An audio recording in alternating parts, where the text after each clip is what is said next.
Some time now, the era of information convergence is here, allowing consumers to employ a single system to meet their various telephone, fax, television, internet, and security system needs.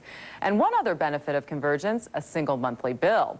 Joining us to explain how it all works is Tech Laboratory CEO Bernie Ciangoli. Welcome to Business Unusual. Thank you for having me. Now, whenever we're talking about broadband, linking it to the network, it all gets very confusing because there are so many different offerings these days. There's cable, there's DSL, there's fiber optic. Explain to us exactly what Tech Labs Community Network does.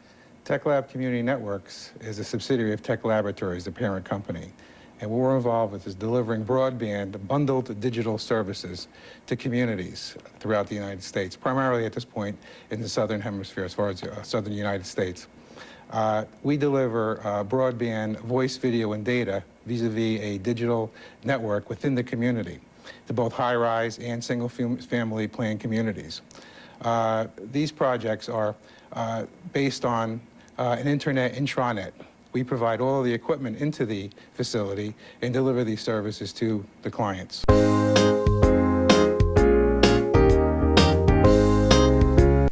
Hi, I'm Bernie. I'm the president of Pawndingo Pawn Shop. Back in the 1980s, I developed a device that's called the light pen. It was before the mouse. It was very interesting. It allowed children to interact with a computer rather than using a keyboard. You could actually point and click just like a mouse today or just like an iPad.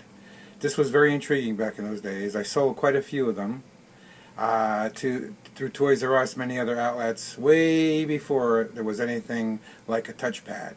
This was basically an extension of a person's hand by using a pen to draw in color. You really can't color or draw using a mouse. It's very difficult. As you can see here, as you watch the video, you can see using the light pen you can actually draw, color, and fill in spaces like you would with a drawing, with a pencil and paper. We had multiple colors. We sold many of them for the Atari 200 computer and the Commodore 64. It was very, very, very interesting. We had children from the ages of 6 to 10 lined up at our shows at the computer computer shows.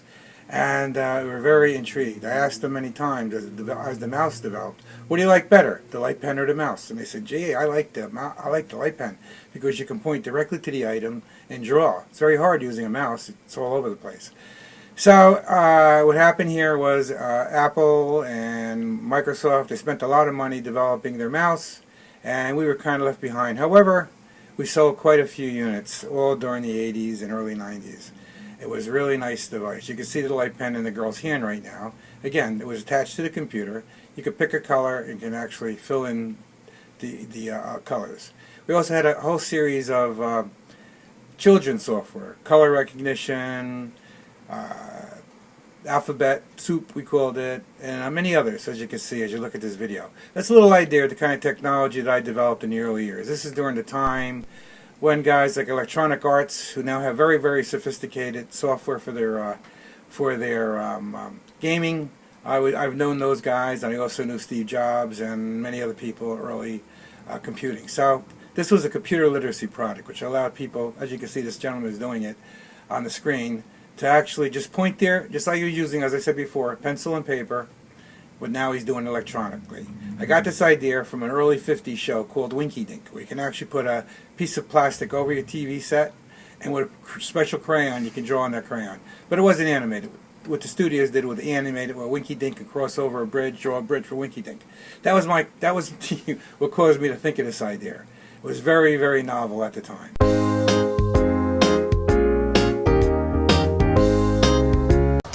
We're Born and Bernie Stories, which is one of his, claim to fame. Which he has many claim to fames, and you come and see that. Tell them a story of Steve Jobs and your relationship. Very simple. I had a product. It was called the light pen. It was before the mouse, and I was promoting my light pen to draw on the screen. It was called computer literacy. The idea was that people would use the light pen to be able to pick and so on, like a mouse is doing today, and be able to draw. Very difficult to draw with a mouse, but I had it before the stylus on flat screens. This was with cathode ray tubes. So Steve called me up, and one of his associates, actually, a third man at Apple, which was a guy named Johnson, called me up and said, hey, Bernie, we like what you got. Come on down. Come out to Palo Alto. And I was actually Cupertino. Come out to Cupertino and show us your product. I got on a plane. I went out there the next day. Well, you all see that Apple building big building that they have out there. And I was there. It was just a hole in the ground. There was a trailer. I went in. I met this guy Johnson. I had a board that plugged into the Apple II. If any of you know what an Apple II is, this board plugged into the back, had the light pen, and it actually, the CRT, and it actually drew. The guy looked at this and said, "This is really good." I was very excited. He's like, "I'm going to call Steve." So we called up Steve, came over here in his sandals and his Hawaiian shirt, and he looked at it and he said, "Ernie, this is really sharp." But, there's always a but, you know. He said, "You know you can do with this?" And I'm not going to tell everybody what he told me to do with it, but you got a good idea. All right? And I said, "What do you mean? What are you talking about?" He said, "Well, we just bought a product from Xerox. We call it the mouse." So I was kind of flabbergasted. He said, "Well, nothing we can do. I just wanted to see what the competition was." You caused me to come into California, take a plane, car, so on, get here immediately, and you throw me out. So that's what he did. He threw me out. And what I did is I sold all my Apple stock, about 1,000 shares, which is now probably worth about $1 million. But what are you going to do? He pissed me off. Pardon me. What's the lesson in that? Remain objective. Remain objective. Don't let emotions. Right. Get you, Don't let emotions I mean, get you. that's the